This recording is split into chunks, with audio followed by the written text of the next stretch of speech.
Viene a presentar un seminario.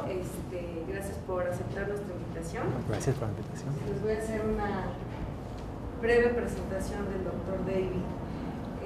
Él estudió su licenciatura de Biología en la Universidad de Oregon, recibió su doctorado en Botánica y Patología de Plantas de la Universidad Estatal de Oregon en 1998. Realizó una estancia postdoctoral en el Instituto de Ecología del UNAM. Posteriormente fue profesor investigador de la Universidad Autónoma del Estado de Hidalgo. Desde el 2007 es investigador titular en el Instituto de Biología del UNAM y subcurador de la colección de coníferas en el Herbario Nacional de México. Tiene varios capítulos en libros y 17 artículos en revistas indizadas. Los más recientes de ellos sobre las relaciones filogenéticas en el género Pinus. Es nivel 1 en el Sistema Nacional de Investigadores, participa en el proyecto de códigos de barra dentro del subgrupo de plantas, ha impartido cursos a nivel de licenciatura y posgrado de sistemática molecular e inferencia filogenética, entre otros, y dentro de sus tareas de divulgación de la ciencia destaca el desarrollo de una página web sobre las coníferas de México. Pues bienvenido. Gracias. Muy buenas tardes. Gracias por la invitación hoy. Siempre me da gusto tener la oportunidad de sufrir en frente de ustedes.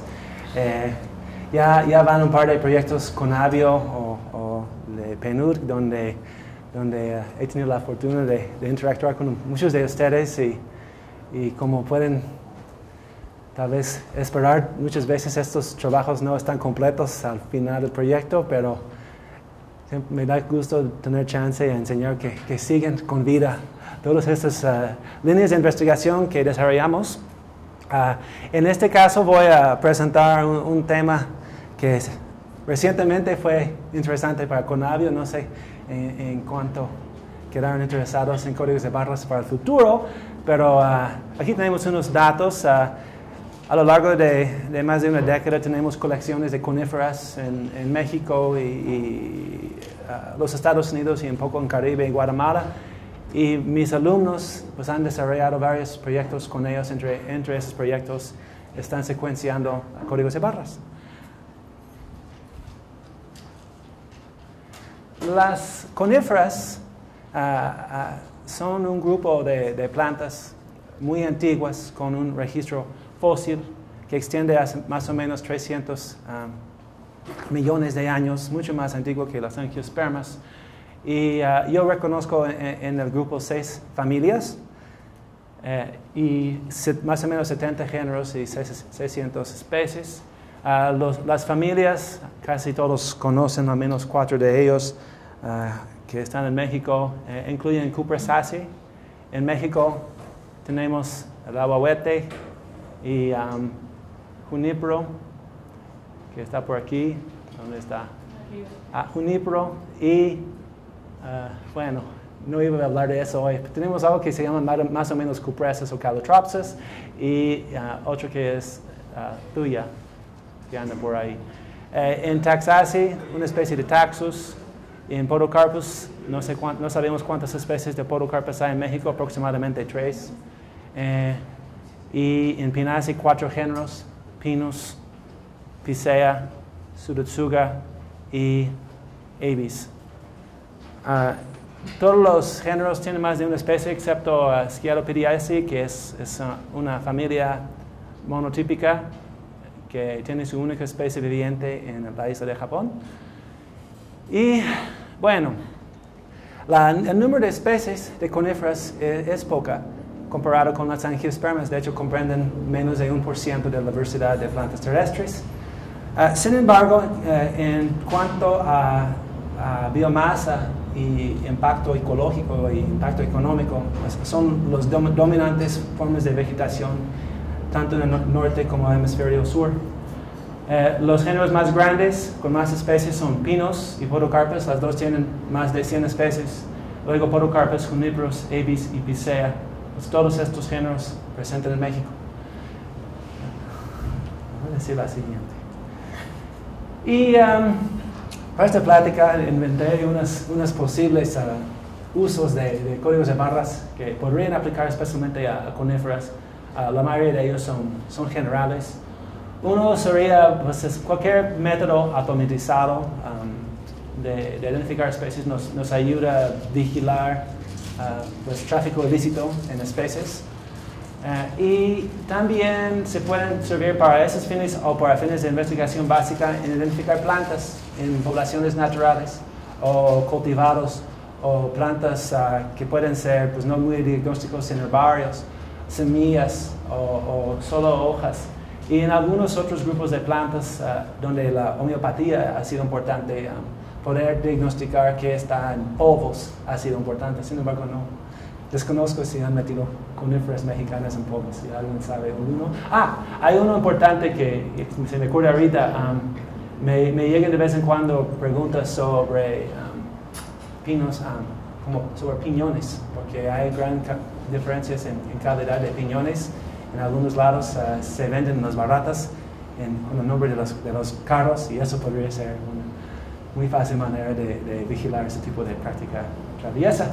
Cada lugar, la biodiversidad y aunque delimitar las especies no es supuestamente un fin de códigos de barras, es una actividad que hacen los taxónomos y una actividad que los hace interesados en aceptar y hacer trabajos de generar bibliotecas de códigos de barras. Y ahora estamos ya con poco tiempo avanzado, estamos empezando a poder ver variación genética intraespecífica.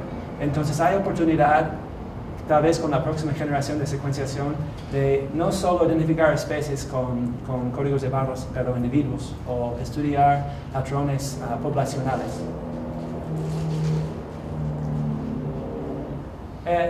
Códigos de barras, me imagino que ustedes tienen la definición memorizada, pero aquí está obligatoriamente: secuencias cortas y estandarizadas de DNA que permiten la identificación de especies.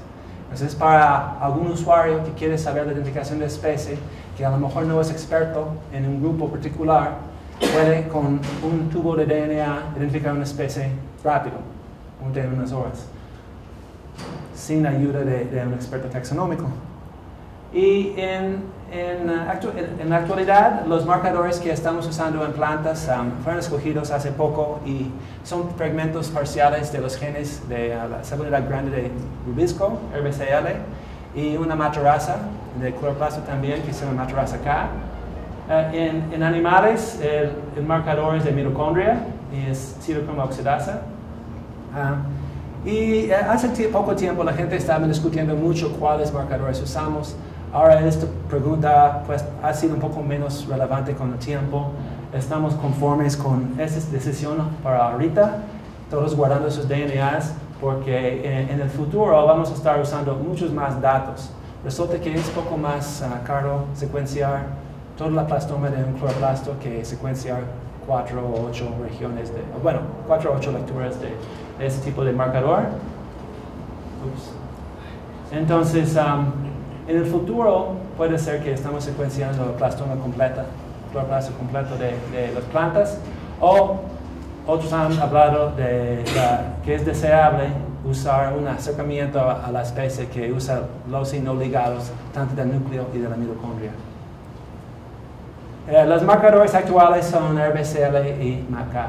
Ahora, esta es la variación que se presenta en estos dos genes en todo su marco de lectura en coníferas.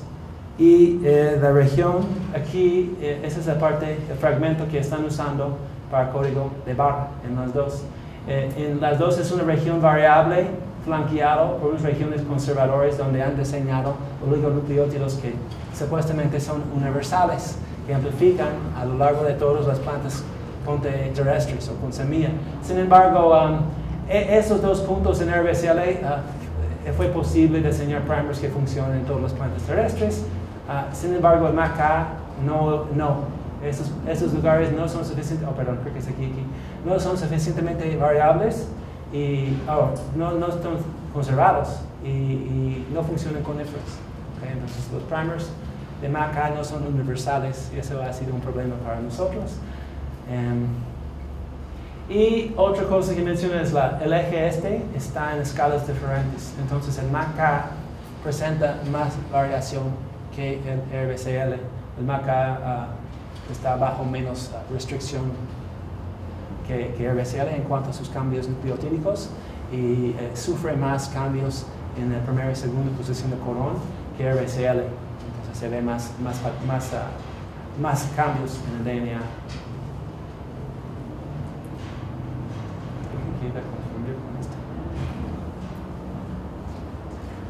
Ahora, una de las probables ventajas de este pensamiento de usar códigos de barras es aumentar o mejorar los estándares de sistemática molecular que muchos de nosotros usamos. Por ejemplo, en un estudio típico de molecular, que es un estudio básico, en el pasado fue muy común usar solo 1 o 3 individuos por especie y no tener buena idea de la variación intraespecífica en un estudio. En cambio, ahora en códigos estamos ahorita yendo por 5 y 10 individuos por especie. En teoría, los estudios sistemáticos molecular deben ser respaldados por ejemplares, pero mucha gente no lo hacen, muchas revistas no lo piden, entonces no siempre las secuencias están respaldadas en el herbario. Eso está requerido para códigos. Los estudios de sistemática molecular sí, por lo general, secuencian más DNA en 2011 que pretenden hacer esos tipos de estudios de código de barra. Aunque usan RBCL y MACA más en unas regiones otros, siguen siendo pues, pocas secuencias que usan. Menos secuencia, más individuos. La secuencia en el pasado nunca se sabe, depende un poco del investigador, qué tan buenas están sus secuencias. Y una vez que está publicado el artículo, no había forma de revisar la calidad, no había mucha forma. Ahora, todos están en este tipo de marca de trabajo, estamos requeridos a dejar los cromatogramas disponibles al público. Entonces cualquier persona, una vez que sale la publicación, puede revisar la calidad, o no tiene que ser persona, puede ser una compu trabajando, revisando, buscando problemas. Los tipos de análisis estábamos más enfocados en filogenia, evolución o clasificación, aunque algunos estaban metidos en delimitación de especie, y ese es un tema más enfocado en códigos. La respaldo en línea fue básicamente una secuencia en GenBank, una secuencia de texto de ACTs y Gs. Ahora, además de la secuencia, están respaldados por los cromatogramas, por los datos del colecta y fotos del ejemplar. Entonces, los datos de colecta pueden ser, por ejemplo, localidad.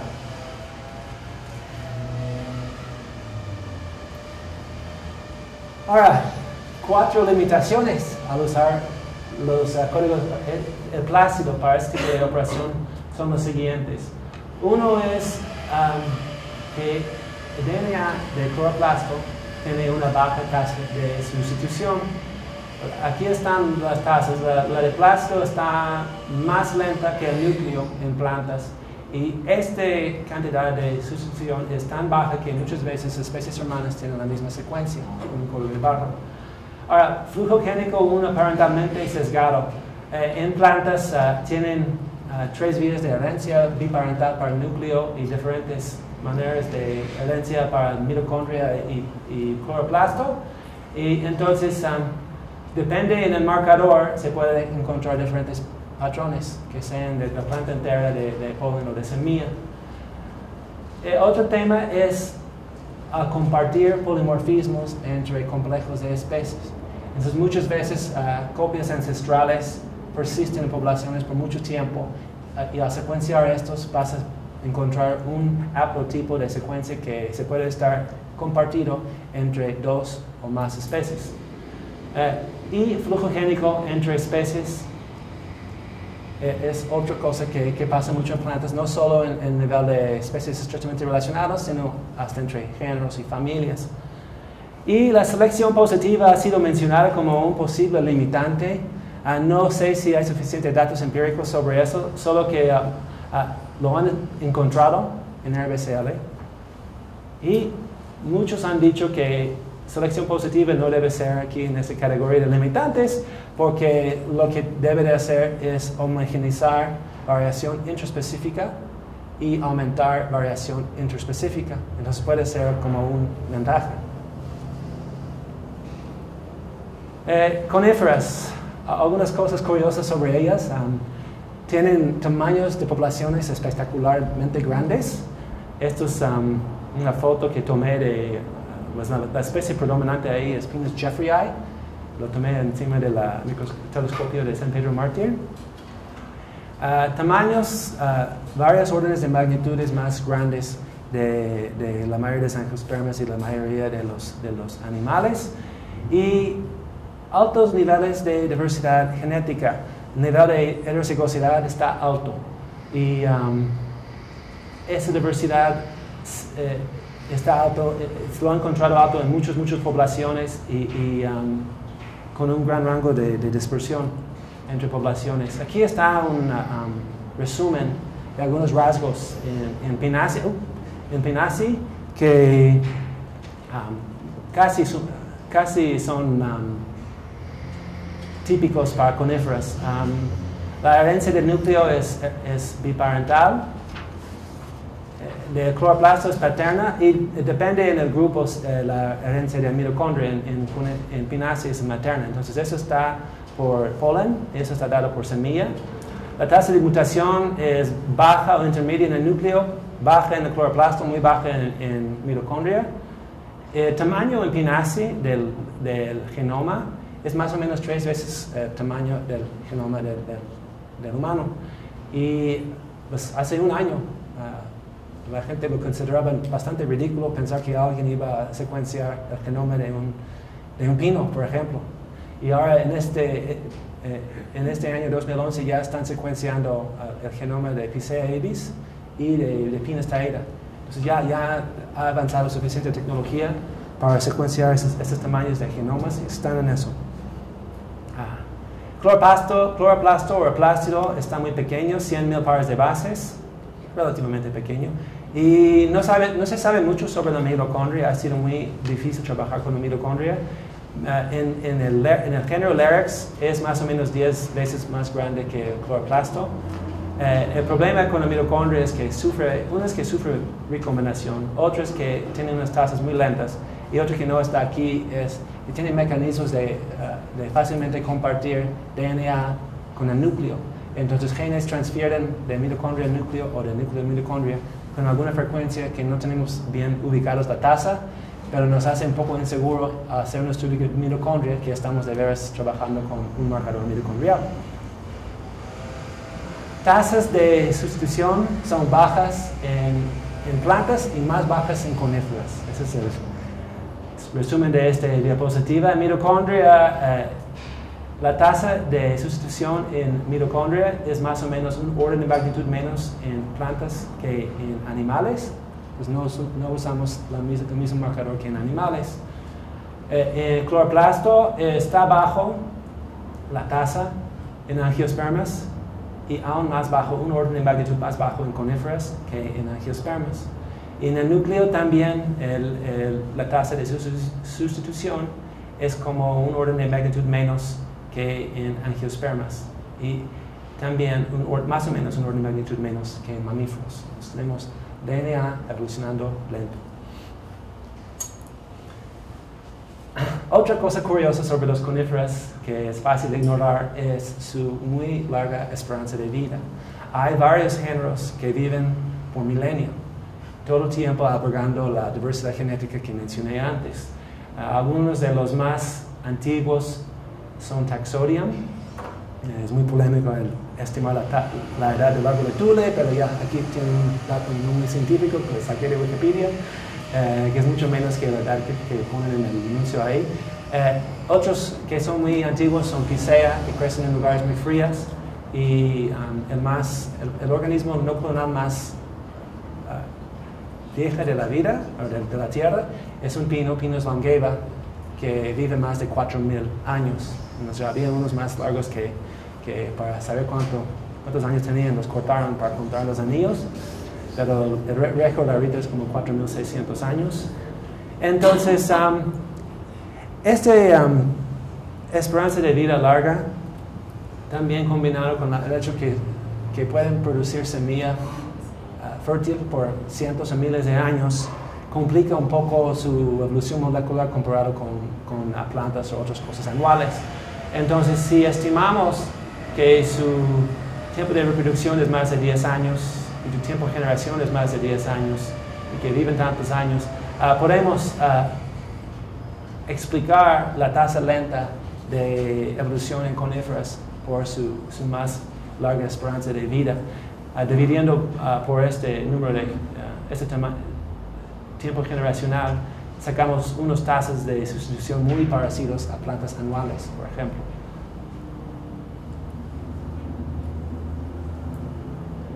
Ok, entonces para empezar con un poco del empírico, queremos saber todavía qué tan bueno van a funcionar los códigos de barras. Y tal vez a alguien le interesa solo poder identificar al género.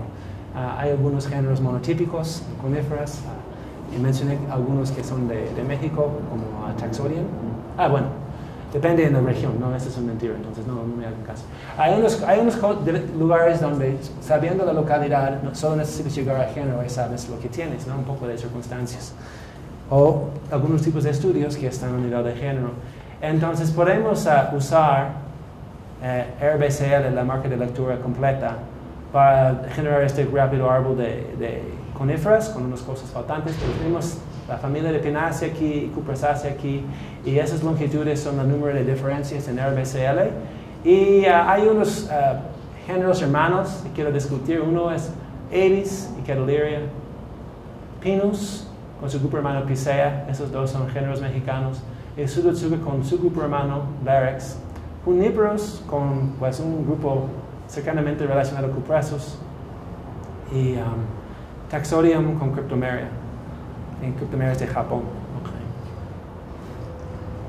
Okay. Si simplemente contamos el número de cambios, vemos que hay más que suficiente variación en RBCL para identificar al nivel de género.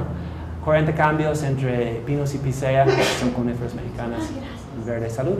15 cambios entre Pseudotsuga y Larex, 28 entre Aedes y Cataleria, 47. Entonces hay mucha variación. Yo más bien hice esta diapositiva, yo estuve curioso porque yo estudié más los Pinaceae y siempre acusamos a la gente que estudia los Cupressaceae de dividir los géneros demasiado. O sea, hay poca variación morfológica entre un Junípero y un Cupressus. Si quieres molestar a alguien que estudia Cupressaceae, debes decir que se ven igual. Y entonces yo estaba curioso por el número de cambios entre Junípero y Cupressus, pero bueno, es respetable, ¿no? 11 aquí, 15 allá.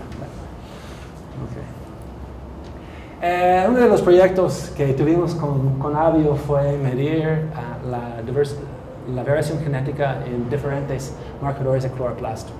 Y en azul está el número de sitios variables en Pinaceae, y esas son otras familias que comparamos, de grupos mexicanos, Crassulaceae, Agabaceae, Cactaceae, Queraceae. Todos esos están muy bien representados en la NOM.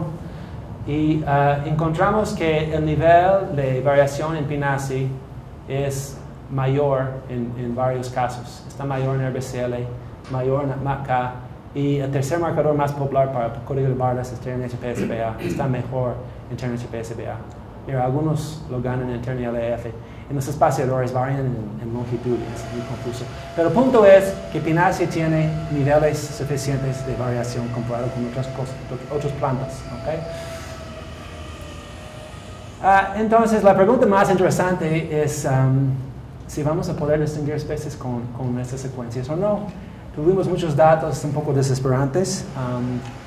Ahorita les voy a explicar dónde hay esperanza y dónde no hay esperanza. El problema, podemos decir que probablemente se explica con este campo de coalescencia. La idea es que especies jóvenes se tardan tiempo hasta que los alelos de sus DNAs sean recíprocamente monofiléticos.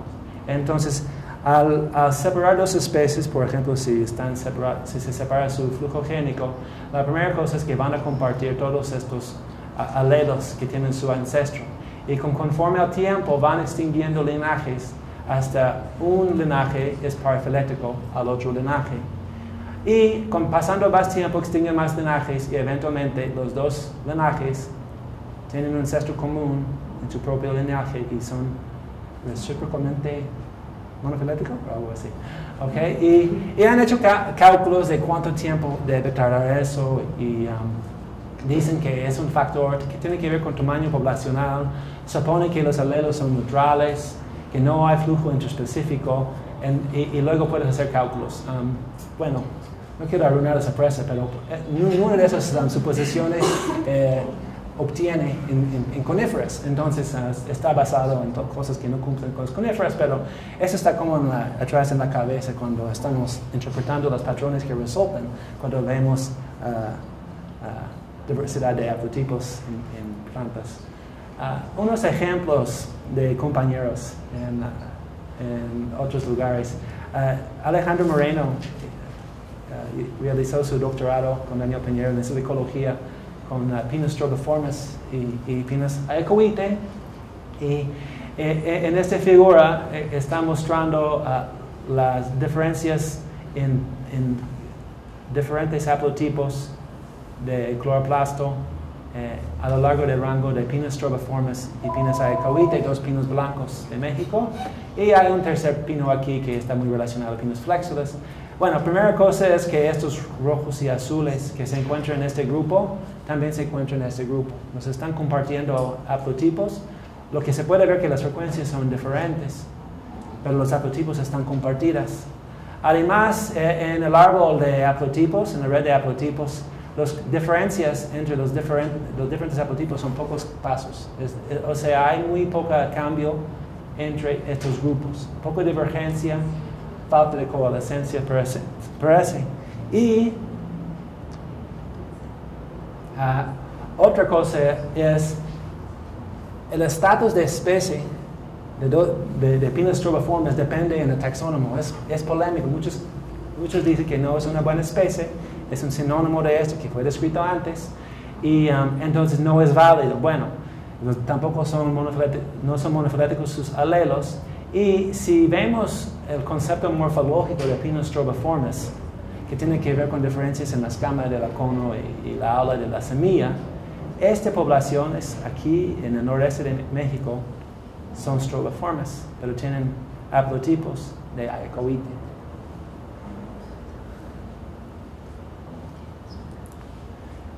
Los OMLs mexicanos tienen algo del mismo patrón.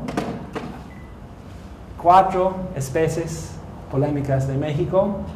Se puede ver diferencias muy claras entre diferentes conos o hojas de ramas de un OML. El problema es cuando lo comparas a nivel poblacional y ves que hay muchísimo sobrelape entre poblaciones, entre supuestos taxa, ¿no? Entonces, en este caso, 4 especies que varían en longitud de las brácteas y la ápice de la hoja, y el número de canales resiníferos en las hojas, y el que cerca más a ser monofilético es Abies flinkii, que tiene estos haplotipos negros y forma esta agrupación, pero también en esta misma agrupación de haplotipos están los colores de las otras 3 especies, o sea, también está compartiendo haplotipos con las otras.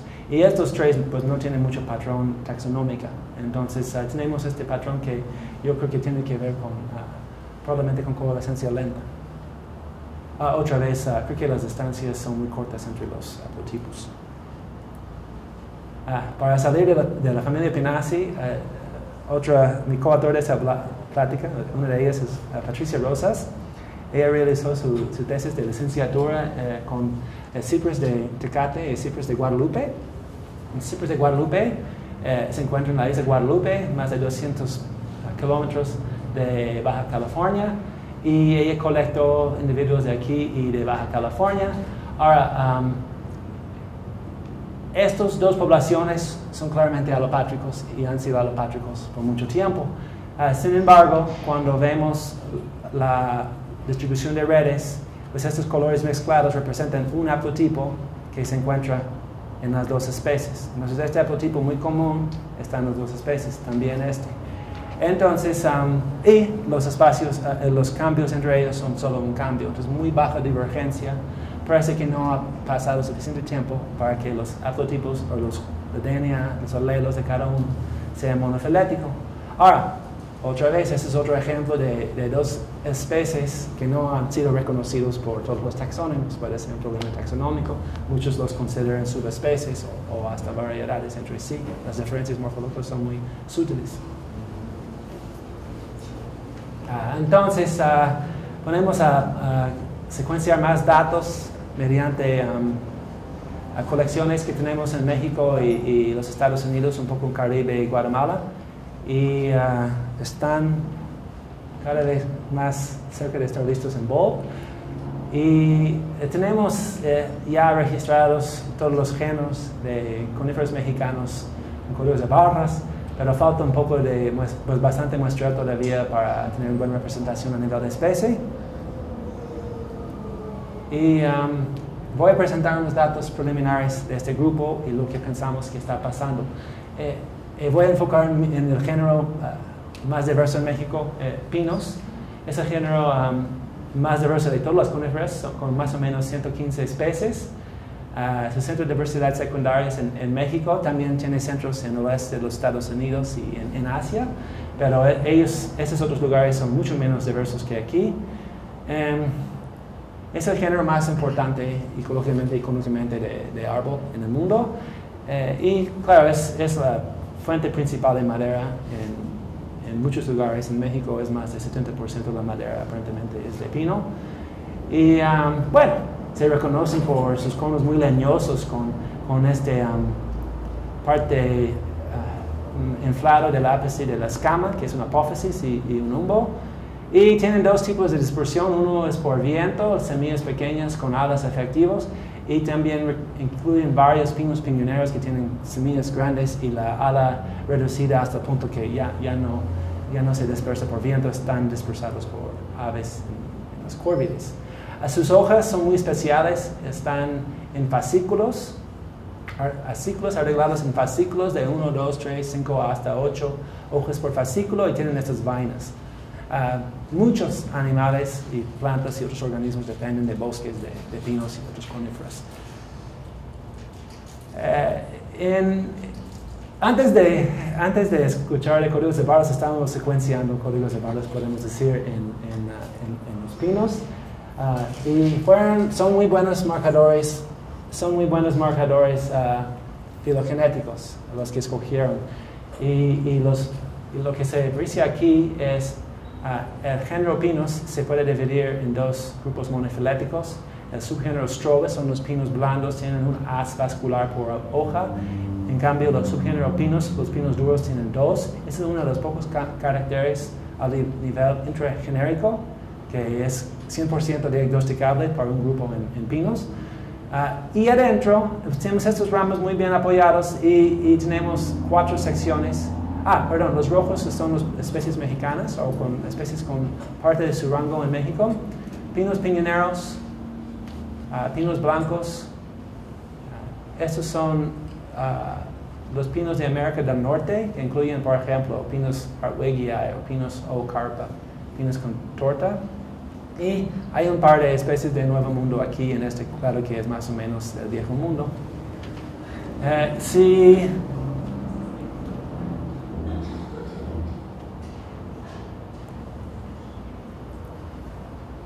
no iba a entenderla, son 3 botones, son 10 botones.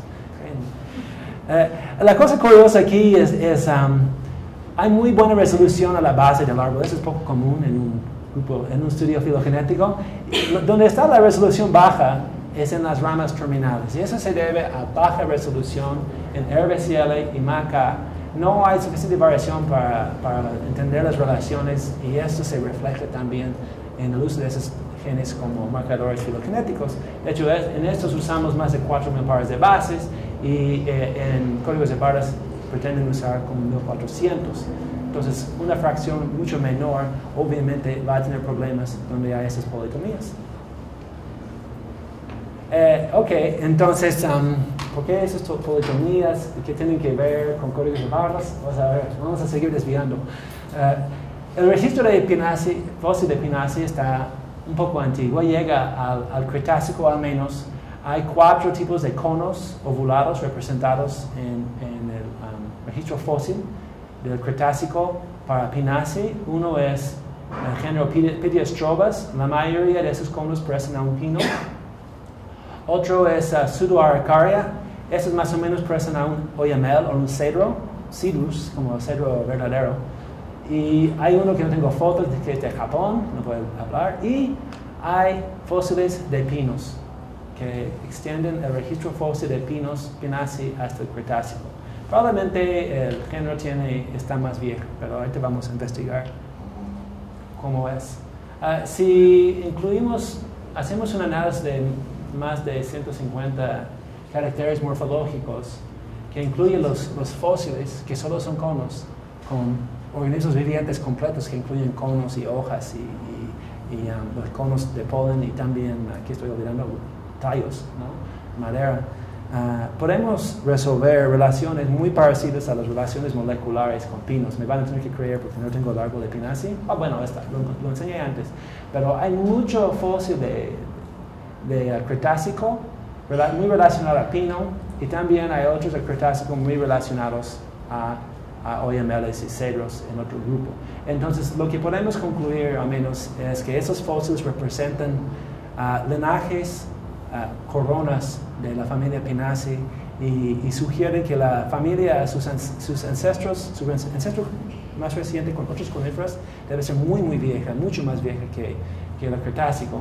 Y podemos usar un poco de esos fósiles para calibrar relojes moleculares. Y el punto relevante aquí es, podemos calibrar con base en estos tipos de análisis que les acabo de enseñar, suponiendo que el género Pinus al menos se separó de sus grupos hermanos en el Cretácico temprano, tal vez antes, y diversificó los linajes principales también en el Cretácico. Pero el punto para códigos de barras es que las subsecciones, las complejos de especies que tenemos actuales, pinos piñoneros, pinos duros de América del Norte, son bastante jóvenes. Nuestra estimación para los pinos piñoneros es una estimación mínima, que deben ser un poco más viejas, es 11 millones de años para la diversificación de este grupo, o 2 o 5 billones de años para los dos clados principales de pinos duros de América del Norte. Okay, entonces tenemos en algunos de esos grupos muchas especies y poco tiempo, según los cálculos. Y también tenemos registro fósil de pinos o restos de Pinacea en México. Según el registro fósil de polen, llegaron los Pinaceas en el Oligoceno, o está en la primera detección de Pinaceas en el Oligoceno, y según nuestros cálculos lo que pasó fue una diversificación de especies por aquí. Nos está bajando la temperatura a lo largo del tiempo, y por aquí tenemos unas diversificaciones. Puede ser que los pinos piñoneros que viven en lugares pues, más calurosos, puede ser que ellos diversificaron primero y luego las cosas que se encuentran en bosques templados o en bosques mesófilos, ellos diversificaron mucho después.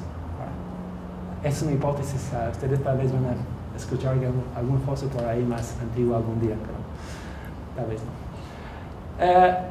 Entonces, siguiendo esta línea de pensamiento, podemos graficar cada subsección de pino según su edad coronal de diversificación y el número de especies. Entonces tenemos, esas subsecciones tienen muchas especies y estos son muy jóvenes, ¿verdad? Estos son muy jóvenes y estos tienen muchas especies, pocas especies y muy antiguas. Lo que esperamos es que los grupos que tienen muchas especies y que son muy jóvenes van a presentar más problemas de compartir haplotipos. Entonces, si es cierto, afecta 4 de las 11 subsecciones de pinos. Entonces, parece como menos de la mitad al nivel de subsección, pero hay que tomar en cuenta si estamos enfocados o obsesionados con identificar especies, que esas 4 subsecciones son las diversas, el número de especies, y corresponden a 87 de las especies de pinos, que puede ser que no podemos identificar especies. Ese fue como un cálculo preliminar. Y ahorita tenemos, es la primera vez que voy a presentar algunos de los datos. Bueno, un ejemplo que tenemos desde hace mucho tiempo son este grupo de pinos piñoneros. Son pocas especies y muy carismáticos, ¿no? Para los que les gustan las plantas. Árboles medianos, por lo general, o pequeños. Y la gran diferencias en morfología del cono ovulado. Todas las especies, menos 1, tienen semillas dispersadas por aves. Solo Pinus rendauskia, endémica en Michoacán, tiene semillas aladas o dispersadas por viento. Entonces, su morfología de conos es bien curioso, los cambios en las escamas y el tamaño del cono. Hay también gran diferencias en los números de hojas por fascículo, distribución de estomatas y longitud de hojas y la manera que están desplegadas las hojas en la rama, que todos piensan que son adaptaciones para diferentes condiciones de sequía. Otra cosa curiosa que no voy a presentar en el árbol es que muchas veces la especie hermana en un árbol filogenético es completamente diferente en su anatomía foliar. Entonces, no son las cosas morfológicamente parecidas que son grupos hermanas. Aparentemente hubo mucha selección sobre esos rasgos. Entonces, pensamos que el grupo es al menos 10 millones de años de edad y son relativamente pocas especies. No sé si van a poder ver la distribución, pero la idea es que el grupo está distribuido desde el sur de Idaho, en los Estados Unidos, hasta Puebla, Altiplano, ¿cómo se dice? En lugares altos de México, y en Altiplano de México, y también en lugares secos en los Estados Unidos, muchas veces aparece con junípero, y muy poca simpatría entre especies. De vez en cuando hay contacto en los límites de distribución de dos especies, pero por lo general las especies no se encuentran simpátricas con especies estrechamente relacionadas. Eso es relevante porque estamos siempre preguntando si los patrones se deben a flujo génico o no, ¿verdad? Se portan bien. En resumen, se portan bien como quiere una filogeneticista o uno que quiere hacer códigos de barras. Los taxa forman grupos monofiléticos. Hay 12 especies y solo con RBCL y MACA, los códigos de barras, tienen más haplotipos que especies, y 11 de ellos son diagnósticos. Tienen problemas con uno que corresponde entre 1 y 3 especies y uno que corresponde a 2, pero más o menos se puede usar los códigos de barras estándares para identificar pinos pioneros. Ahora, con los taxónomos, bueno, ya estamos obsesionados en identificar bien especies y ponerles bien los nombres. Y la manera que hacemos eso no es mediante análisis filogenético, es buscar caracteres diagnósticos entre taxa. Entonces tenemos un grupo de pinos piñoneros que varían en el número de hojas por fascículo. Y esto han puesto mucho énfasis los taxónomos, que pinos edulas porque su semilla es muy comestible, tiene 2 hojas por fascículo. Hay 2 cosas parecidas o intermediarias, podemos decir, entre edulas y monófila, que voy a llamar Phalax y Californiarum, y casi siempre están juntadas con monófila, porque uno se ve las hojas muy fácilmente y los llaman monófila, y ahí están. Sin embargo, varían, tienen más canales racemíferas que edulas y están más parecidos a monófila en este sentido, y sus semillas son más sabrosas, tienen más grasa que carbohidrato, entonces tienen más sabor como edulas. Entonces una ave tal vez va a reconocer esto como parecido a edulas, pero un humano lo va a poner como monófila. Entonces estamos muy emocionados para estudiar si estos grupos se pueden delimitar con DNA, y pues es un ejemplo de la importancia de colectar muchos individuos por especie, porque empezamos a ver un patrón con los azules y los amarillos donde hay una diferencia y luego llega la excepción, y con más muestreo eso se puede apreciar más, y biológicamente es lo que se espera en cosas que hibridizan o que intercambian genes, si prefieren. Ok, los pinos ponderosos incluyen algunos de los árboles de más importancia económica tanto en México como en el oeste de los Estados Unidos. Pinus ponderosa, para decir solo uno, esos pinos Hartwigii de Hidalgo, los pinos Jeffreyi de los Isquios, y no sé cuál es este, y esto probablemente es Pinus arizonica de Arizona.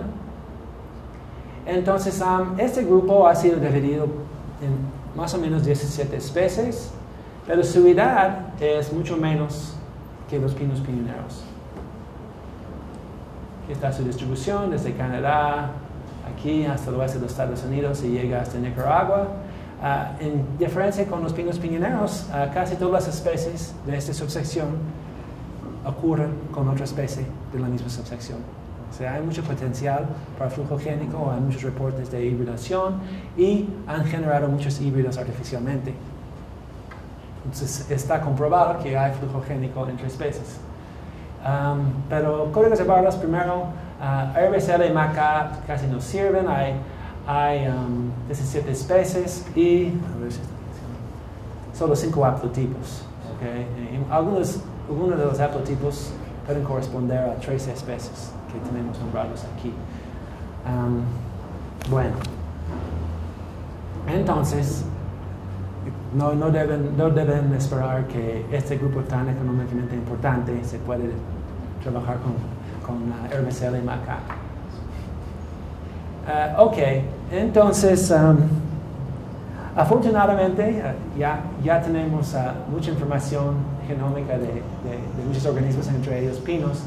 La secuencia de referencia de un pino, de un chloroplasto, fue secuenciado hace una década y se puede ir escogiendo cualquier marcador que uno quiere para aumentar resolución genética. Entonces voy a presentar datos de MACA y RBCL comparado con los espaciadores entre estos genes de tRNAs y un espaciador aquí, que es muy común para códigos de barras, y un gen de función desconocida, que se llama YCF1, que es de más de 5.000 pares de bases en coníferas. Primero, mira, ¿qué pasa si agregamos solo tRNA-HPSBA a los pinos piñoneros? Bueno, en lugar de tener 13 haplotipos para más o menos el mismo muestreo, tenemos 21. Entonces es muy fácil aumentar la resolución en pinos piñoneros y este marcador, que muchos están interesados, funciona. Ok. Ahora, lo que está más interesante, yo creo, es lo que pasa cuando comparas la variación genética en un alineamiento que tiene tRNA-HPSBA aquí, tRNA-YA aquí, YCF1, RBCL y MACA. Tenemos una gran cantidad de variación en YCF1. Está muy superior en cuanto a variabilidad comparado con los otros marcadores. Entonces es un buen fuente de información. ¿Y por qué? ¿Por qué tiene tanta variación? ¿O qué pasó? Si comparamos los patrones de sustitución molecular en MACA y RBCL en la primera y segunda y tercera posición del marco de lectura, vemos lo que esperamos con un gen bajo selección negativa para cambios. El primer y segundo sitio, los cuales permiten cambios en aminoácido, implican, tienen bajos niveles de sustitución y está elevado en la tercera. Ahora, si suponemos que la tercera aquí es más o menos equivalente a la tasa silenciosa de sustitución en chloroplasto, tenemos que explicar qué pasó aquí, ¿no? Entonces está perfectamente consistente con selección positiva. Hay mucha gente interesada en eso. Y entonces es un buen candidato para selección positivo en plácido, en coníferas. Y bueno, tiene solo un cuento molecular muy interesante. Estamos fascinadísimos a usar este marcador en conjunto con esos dos, para otras razones. Y vamos a ver cómo funciona para distinguir haplotipos. Aquí hay otra vez la subsección ponderosa. Joven, 17 especies. Al agregar estos marcadores, incluso YCF1, donde está la mayoría de la variación, en lugar de tener 5 haplotipos, tenemos 31 haplotipos. Entonces se mejora un poco la situación con YCF1. Sin embargo, algunos haplotipos corresponden con hasta 5 especies. Y hay muchas especies en este árbol que no forman grupos monofiléticos ni parafiléticos. A ver, voy a enseñar. Ok, este grupo no está resuelto de sus grupos hermanos, pero no está polifilético al menos. Este grupo también es igual, no son especies. Y en este grupo también, de hecho, hemos conseguido más datos y están resolviendo muy bien en este grupo. Pero tenemos casos donde haplotipos están muy divergentes de una misma especie. Aquí. No sé si tengo otro. Y aquí. Y entonces esos son uno de los pinos más estudiados, plantas más estudiadas del mundo, y estamos encontrando divergencia entre clados bastante diferentes en sus plástidos, ¿Qué está pasando? Una combinación de flujo génico, una tormenta perfecta, me imagino, flujo génico, coalescencia lenta y taxonomía indefinida, ¿no? Podemos decir, inconclusa. Entonces tenemos todos los problemas ahí en este grupo. Ahora, Ponderosi, lo que acabo de enseñar, pertenece a esa sección más grande y lo quiero mencionar después porque esos son los datos más recientes que tenemos.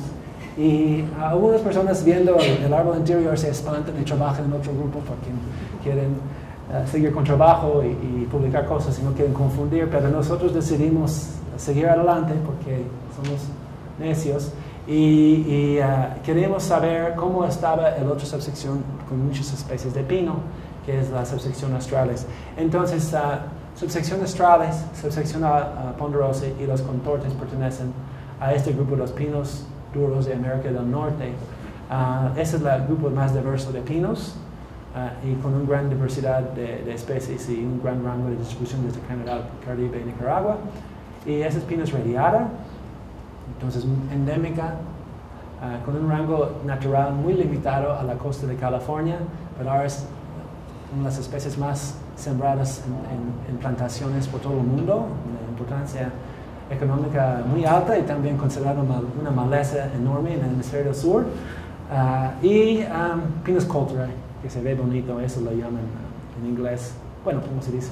Generador de viudas, porque esos se cayeron de las ramas hace 100 años cuando la gente que estaba en los bosques estaban activos y que se cayeron las cabezas de los hombres y los mataron dejando sus esposas viudas. Widowmaker. Esto es Jeffrey I y esto es Contorta de San Pedro Mártir. Aquí está la distribución de Australis, está en el este de los Estados Unidos comparado con Ponderosi, la mayoría está en el oeste. Tiene un clado de 3 especies en el este también y muy distribuido en México, muchos en Patria y el Caribe también. Crece muy joven, tal vez problemas de taxonomía. Y tenemos datos y el punto es aquí es cuando agregamos YCF1, es donde está la mayoría de los datos aquí. De hecho, algunas cosas aquí ni son variantes. No, les voy a enseñar.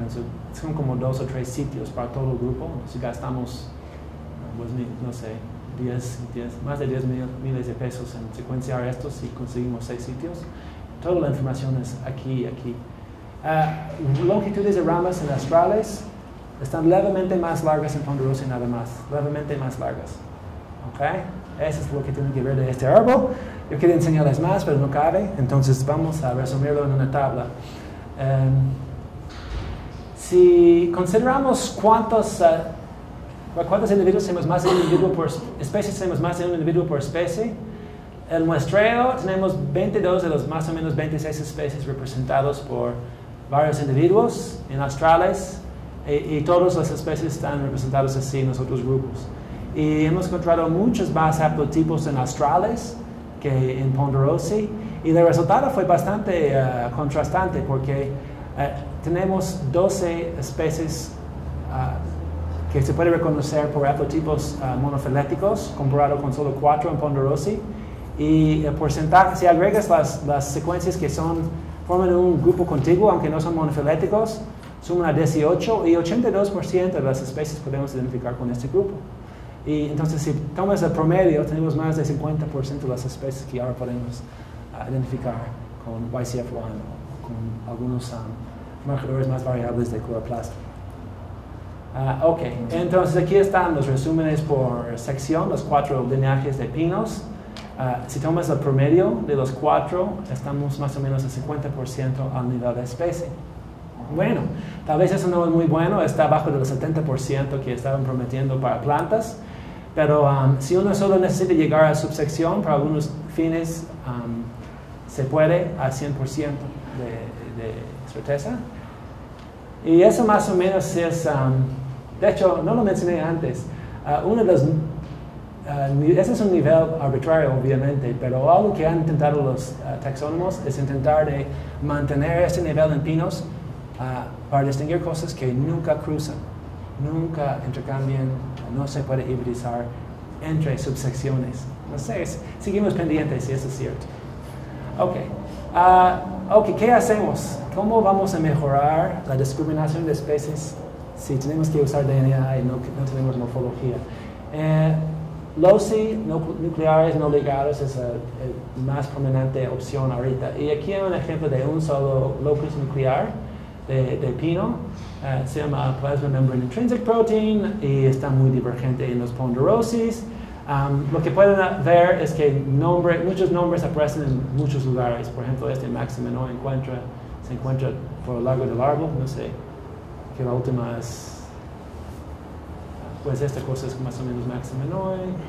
Este es Maximino. Están en todas partes, están revueltas y aparentemente tenemos que preocupar que la tasa de coalescencia es más lenta en nucleares que en cloroplasto debido a su tamaño efectivo y población más grande.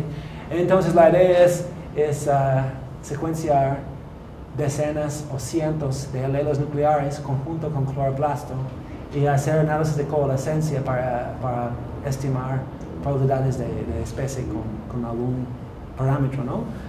Entonces, a eso es donde quedamos, pero va a ser muy difícil hasta que empezamos a cambiar los métodos moleculares. Estamos en eso.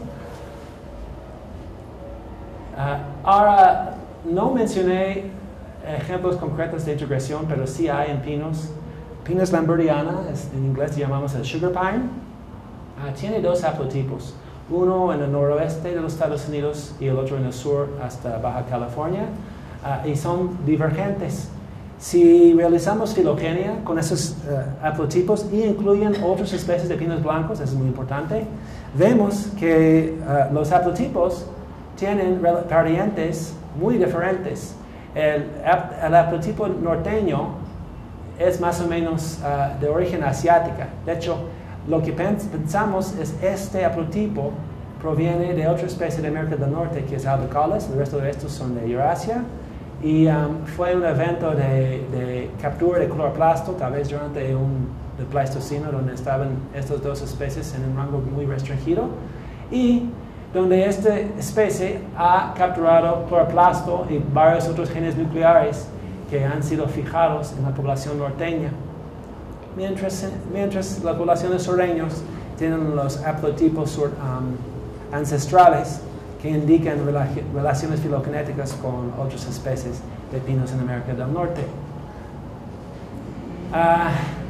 Entonces ya están poniendo a calcular qué tanto trabajo tenemos para usar los nucleares para estudiar especiación en pinos. Y si uno toma en cuenta su largo tiempo generacional, sus altos niveles de diversidad genética, sus muy grandes tamaños efectivos de población, el tiempo que podemos esperar que más del 50% de los alelos son monofiléticos es entre 10 y 200,000 años para algunos taxa. Ese es el híbrido, 200. Y tiempos de coalescencia para 99% del genoma son millones de años. ¿Okay? Entonces va a requerir muchísimos más datos que estamos acostumbrados a usar ahorita. Ahora, para terminar, yo creo que los dos factores más importantes que van a limitar códigos de barras en plantas son la coalescencia lenta y hibridación. Entonces, esos van a tener que estar investigando caso a caso qué tanto debemos preocupar por coalescencia lenta, cuál es una medir tamaños poblacionales y tasas de sustitución, por ejemplo, tiempos generacionales, estar observando a pendiente grupos simpátricos, aunque eso puede ser que fueron eventos en el pasado, como el ejemplo que les enseñé.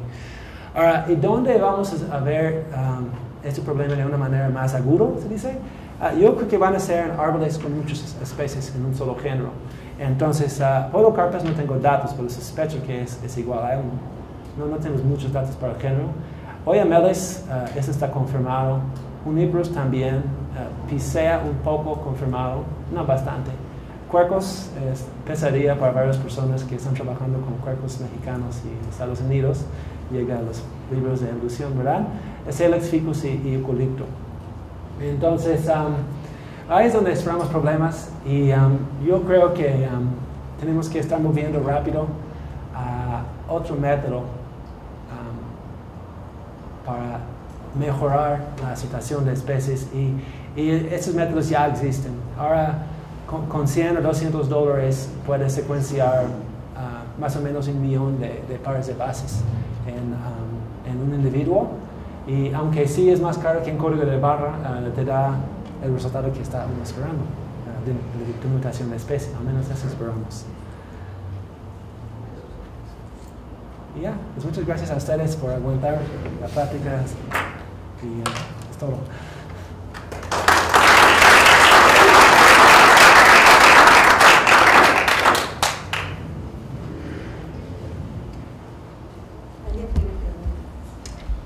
Eduardo. La figura que mostrabas, el patrón de diversificación de especies respecto al número de años, era la que estaban acá muy viejos, muy poca diversificación, pero acá en los más nuevos había unos con muchas y otros también con poquitas, ¿no? ¿Esos patrones a qué están asociados? A ver si llegamos rápido.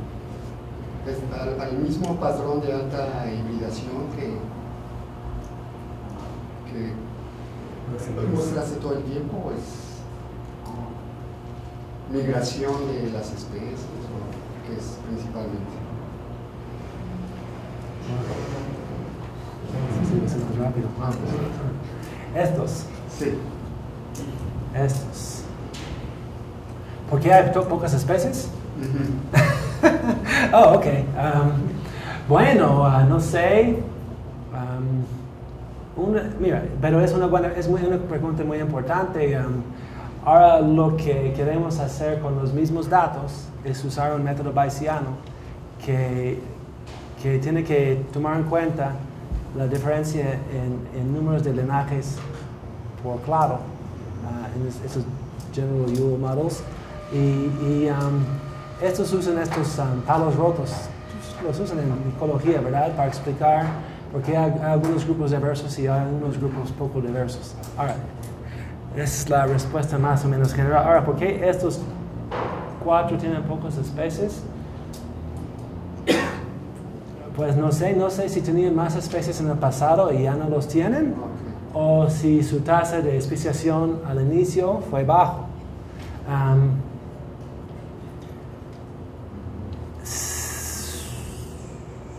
En el caso de estos dos, que son especies monotípicas, son morfológicamente extrañísimas, entonces no son conformistas. Encontraron alguna morfología rara y aparentemente funcionó para ellos, pero no ha generado más diversidad. No está representada su morfología en el registro fósil, entonces presentan innovaciones peculiares. Pero estos 3 en particular, no sé. No, puede obedecer más algo más ecológico, digamos. Pues sí. Sí, bueno, yo te puedo decir que no tienen nada en común los 3 claros, ¿no? Uno es de bosques templados húmedos, otro es de lugares con veranos secos y variando en la cantidad de nieve, el otro está de lugares fríísimos.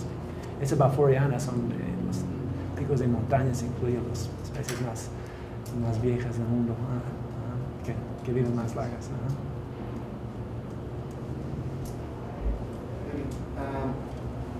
Ves que en el 2009, el año pasado, fue las conferencias de Código de Barras Internacional aquí en México, y hasta donde tengo entendido se unió con el convenio de la diversidad biológica. Hubo una especie de colaboración para ver cómo se podía utilizar el código de barras, el CIBOL, en especial el consorcio del código de barras, para cuidar la diversidad genética y que fuera como un acceso, digamos, al público o a la nación. O sea, la pregunta en concreto, ¿tú has establecido algún tipo de alianza o algún tipo de proyecto donde se ocupe el código de barras para establecer una forma de protección de las poblaciones? Ok. Mira, sí, yo creo que ahorita estamos, creo que vamos a ver dos tipos de estudios en el corto plazo. Uno son esos tipos de estudios por grupos, donde alguien tiene que revisar su colección y formar esta biblioteca de referencia. Y es, ok, no, a lo mejor no es muy sexy, okay, pero tiene que existir, tiene que ser confiable. Y entonces, algunas personas han empezado trabajando así. Otros quieren ir a un lugar, un parque nacional, a un lugar interesante ecológicamente, y secuenciar todo lo que está ahí y hacer un inventario de la biodiversidad ahí. Y sí han encontrado una manera relativamente rápido y, no sé, podemos decir objetivo de delimitar cosas, ¿no? de separar cosas, aunque no han podido poner nombres. Entonces, yo creo que no sé cuándo va a terminar ni la primera ni la segunda tarea. Ahora, si he hecho algo concretamente para eso, no, ni lo haría, porque no es mi especialidad. Yo creo que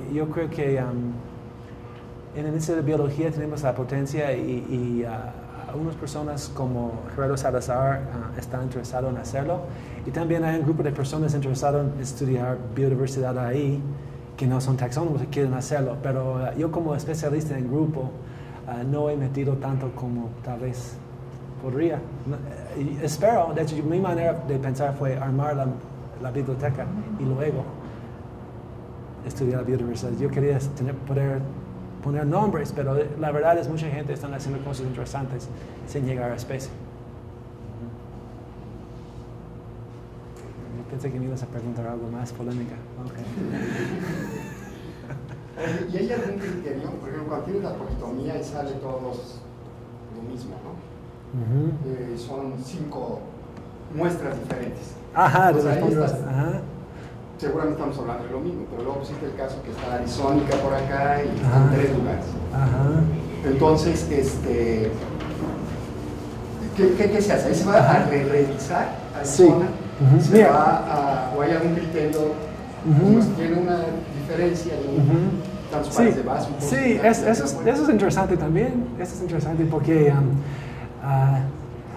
también hasta polémico, ¿no? Porque mucha de la gente que generaron los códigos de barras querían generar secuencias y, por ejemplo, cuando estaban trabajando con plantas, secuenciar silicoma oxidasa 1 y poner un fenograma y al nivel de 2% de divergencia llamar las cosas especie, usar una regla molecular, lo cual fue pues 100% rechazado por sistemáticos debido a las diferencias en tasas moleculares en silicoma oxidasa 1 entre grupos, ¿no?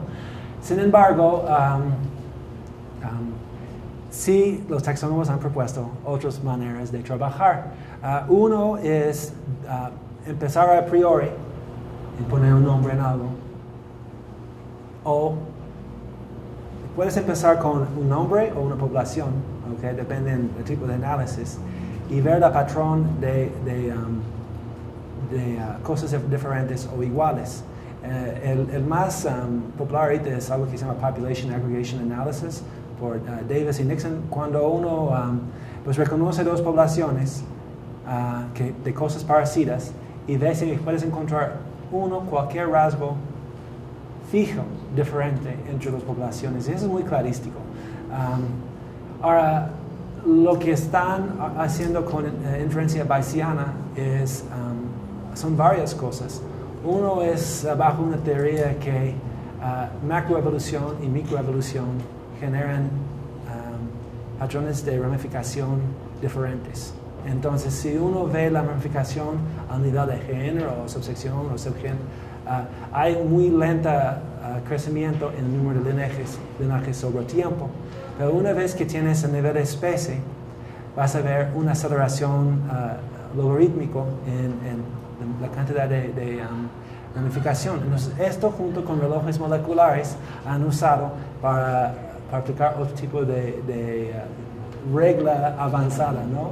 Y esas se están revisando con morfología. Y la otra método que me parece muy interesante es algo que hizo otro alumno de Daniel Piñero, Patricia Delgado, es tomar los parámetros morfológicos en una matriz y tratarlos como alelos diferentes y juntarlos con DNA no ligado y usar inferencia bayesiana para asignar la probabilidad de un grupo a otro, ¿okay? en programas como Structure. Entonces sí, hay varias cosas muy divertidas que queremos poder presentar a ustedes pronto. Sí. ¿Cuál fue el resultado del experimento que acabas de comentar? O sea, sí se pudo diferenciar, sí se pudo llegar apuntando la morfología. Las cosas que no fueron híbridos, sí, y luego, sí, lo que parece es que encontraron dos grupos y un grupo de híbridos. Entonces ahí se puede ir identificando dónde están híbridos. Sí, eso es un poco, digo, cuando hay flujo génico ya tienes problemas de hablar de migración o liberación. Uno lo llama liberación para uno es migración para otros, ¿no? Sí, yo creo que en la filogeografía y solo los que tengan haplotipos compartidos son los que separan para ver si son una u otra especie, ¿no? Sí, vamos a quedar con muchas menos especies si lo hacemos así, particularmente de plantas. Ya que crecer en especies como... Sí, imagínate, Sonia, si juntamos las 5 especies de la NOM en una, a ver si ya lo podemos proteger. Sí. ¿Qué tan realista le parece la propuesta esta que nos han vendido tanto de código de barras? De en unos cuantos años tener un aparatito tipo GPS y pinchar a cualquier organismo vivo y entonces decir, es fulana de tal, ¿no? Que realmente, considerando todas las aplicaciones teóricas y técnicas, realmente qué tan posible es, digamos, llegar a eso. Ok. ¿Cómo voy a escapar de contestar eso honestamente? Cuando conocí mi ahora mujer, mi esposa, la prometí que antes que nos morimos vamos a ver coches que vuelan. Entonces, también sí, vamos a ver estos que hacen códigos de barras.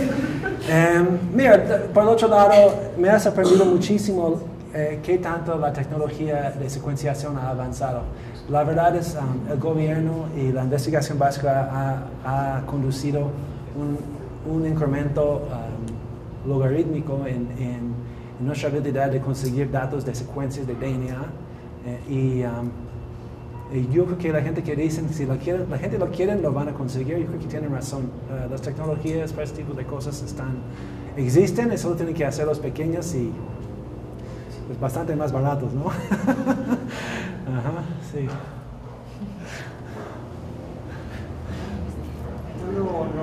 O ya una parte más conceptual. Pensando que cuando hacemos una descripción morfológica de un grupo de individuos que reconocemos como una especie, hacemos una caracterización, establecemos sus límites con respecto a, este conjunto de caracteres los diagnostican y este otro conjunto los separa de otro, lo delimita de otro. Bueno, que sabemos que hay problemas cuando están tan afines que pues tienen ambos, ¿no? Pero digamos una especie, digamos, bien. ¿Cómo podemos ver esto desde el punto de vista molecular? Es decir, una secuencia, una forma de la secuencia, un cierto número de cambios, corresponde realmente a una especie, es realmente la especie, ¿qué realmente es lo que estamos viendo? Porque sí vemos distancias, pero una distancia pues es relativo, porque también depende de nuestro muestreo, ¿no? Como se ha visto. Entonces, ¿cómo podemos realmente caracterizar una especie desde un punto de vista molecular? Mira, una cosa que sería padre es encontrar cuáles genes fueron involucrados en la lente de especiación que pensamos que vemos morfológicamente, ¿no? Entonces, si vemos, por ejemplo, que dos especies humanas viven en ambientes diferentes y además siempre tienen hojas diferentes, ¿okay? Pues encontrar el gen que codifica la diferencia entre las hojas debe ser fija entre las especies, ¿no? Eso sería padre.